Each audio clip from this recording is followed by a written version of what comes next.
2 in 1। देखिए सुशील, इस समय मेरे पापा को मेरी जरूरत है। भाई रहते तो एक अलग बात थी, लेकिन हाँ तो तुम उन्हें पैसे तो दे ही रही हो ना।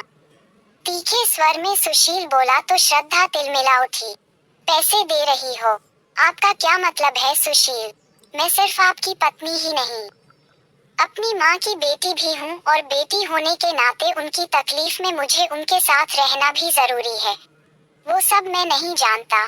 माँ ने कह दिया कि तुम्हें नहीं जाना है तो नहीं जाना है, कहकर वो करवट बदल कर सो गए। श्रद्धा समझ गई कि अभी कुछ कहने से कोई फायदा नहीं। कल सुबह तक इनका मूड अपने आप ठीक हो जाएगा। वह अपने बैग में कपड़े रखने लगी। सुशील के विवाह को लेकर उसके पिता कृपाशंकर और माता गिरिजा जी के बहुत सारे सपने थे। वे बहू के साथ साथ दहेज में मोटी रकम भी चाहते थे, लेकिन सुशील ने अपनी बचपन की दोस्त श्रद्धा से विवाह करके उनके अरमानों पर पानी फेर दिया था। श्रद्धा के पिता रेलवे में गार्ड थे। अपनी सीमित आय में उन्होंने बेटी के विवाह में कोई कमी नहीं की थी।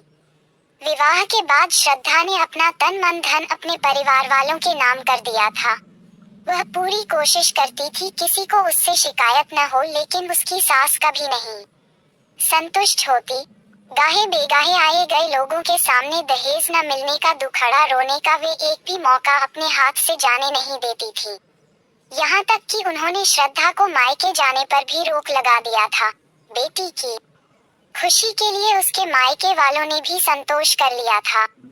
6 महीने पहले एक दुर्घटना में श्रद्धा के भाई की मृत्यु हो गई।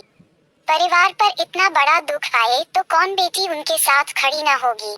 जब समय मिलता श्रद्धा अपने मायके चली जाती थी। यही बात उसके सास ससुर को खटकने लगा था। कुछ दिनों पहले उसकी माँ सीढ़ियों से गिर पड़ी थी। पैर में प्लास्टर चढ़ा था। भाई की जगह उसकी भाभी काम पर जा रही थी, इसलिए वह कुछ दिन माँ के पास रहकर उनकी सेवा करना चाहती थी। यही बात उसने सास से कही तो उन्होंने उसे जाने से मना कर दिया। सुशील से कहा तो उन्होंने भी उसके दुख को नहीं समझा और अपनी माँ का ही साथ दिया। फिर तो उसने भी ठान लिया कि चाहे कुछ भी हो, वह बेटी होने का अपना कर्तव्य अवश्य निभाएगी। अगली सुबह जब वो अपने मायके जाने को उद्यत हुई तो उसकी सास ने कह दिया, मायके जा रही हो बहू तो वापस आने की जरूरत नहीं है। उनके शब्द उसे तीर की तरह चुभे। उसने एक नजर सुशील पर डाली और बाहर निकल गई। मायके में आकर श्रद्धा ने अपने ससुराल के बारे में सब अच्छा अच्छा बताया। वह माँ की पूरी देखभाल करने लगी। 15 दिनों के बाद उसने सुशील को फोन करके कहा कि एक बार आकर माँ से मिल लेते तो उन्हें अच्छा लगता। तुम हो ना? टका सा जवाब देकर सुशील ने फोन पटक दिया था। अंदर तक वह आहत हो गई थी। सुशील क्यों नहीं समझ पाते हैं कि एक स्त्री को पत्नी और बेटी दोनों का फर्ज निभाना पड़ता है। एक दिन एक मित्र से उसे पता चला कि सुशील का एक्सीडेंट हो गया है और वह शहर के संजीवनी हॉस्पिटल में एडमिट है। अब तो उससे रहा नहीं गया। उसने अपने पिता को सुशील के बारे में बताया और हॉस्पिटल चली गई। सुशील के सिर और पैर पर पट्टी बंधी देख वह तो रो पड़ी। अब वह सुबह में अपनी माँ को खाना दवाई देती और अपनी सास व ससुर के लिए टिफिन तैयार करके हॉस्पिटल चली जाती। दिन भर वह सुशील का देखभाल करती और शाम को घर आकर अपनी माँ की सेवा करती। सुशील के प्रति श्रद्धा की तन्मयता और सेवा भावना देखकर गिरिजा जी को अपने व्यवहार पर आत्मग्लानि हुई। श्रद्धा के बारे में उन्होंने कितना गलत सोचा था।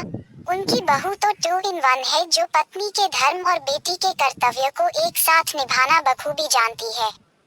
सुशील जब घर आ गए तब अगले दिन गिरिजा जी श्रद्धा के मायके जा पहुंची।